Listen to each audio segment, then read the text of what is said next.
Hi. I just got my bill in the post and I'd like to understand why it has gone up. My husband used to handle all these things, but he passed away a year and a half ago, so... Hey, thanks for contacting us today, and I'd love to help you with this. And again, just my condolences on the loss of your husband. How can I help today? Thank you. It's just, I got a letter saying my direct debit's going up, and I don't really understand why. It was £87, and now it says 140 thrangs, which is a huge jump. I'm on my own now, so this sort of thing, well, it's a bit much, to be honest.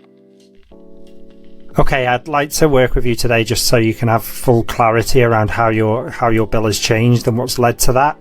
I can talk you through some of the changes that's happened on your account and why your bill is going up, if that would be useful. And maybe we could also spend a bit of time just exploring sort of affordability of your new bill as well. All right. Yes, I think I'd appreciate that.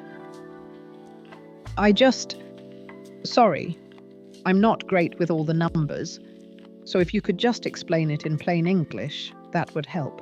I honestly don't know how I'm meant to pay £143 a month when I only get about £1,100 in total. Yeah, and I know rising bills is a challenge for a lot of people, and I'd like to just explore your specific personal circumstances and just explore something that we can work for you. I can take you through the reason why your bill is increasing to begin with, if that would be helpful. Yes, please.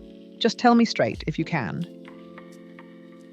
I don't need all the technical bits, just why it's gone up so much all of a sudden. I'm just worried I've missed something or done something wrong. Yeah, so the main thing in terms of your bill going up is just we've detected that your usage has been slightly higher. What we do is we look at your bill over a 13-month period, particularly to account for any increased usage over the winter period.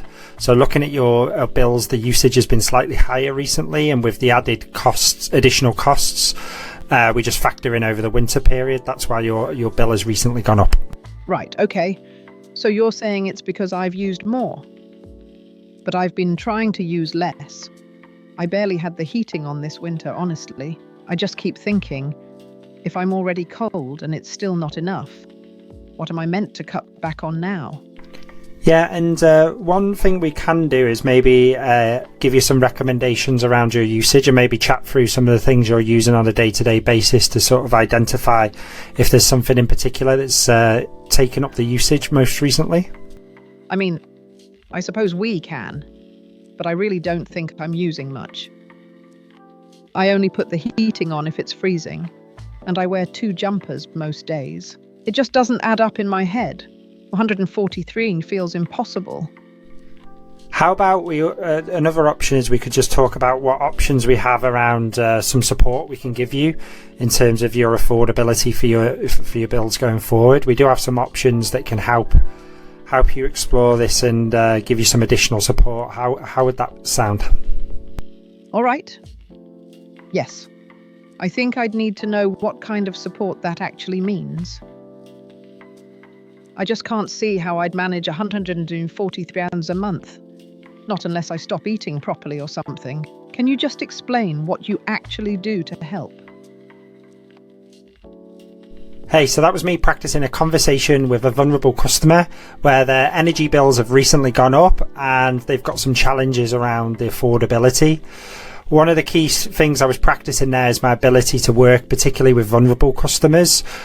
As you saw throughout that conversation, the customer had kind of hinted at a few times that affording their new bills was going to be a big challenge for them. I got feedback throughout the conversation, 44 out of 100, which is not too bad.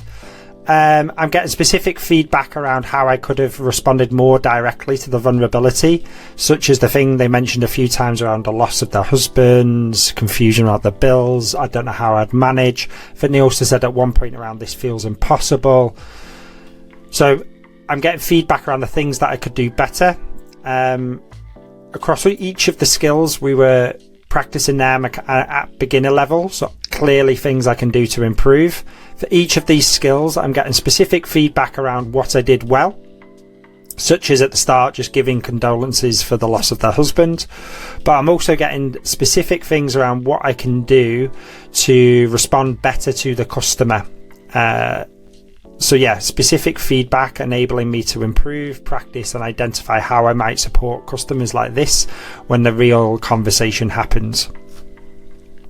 Additionally, I'm also getting feedback on how well I followed the policy.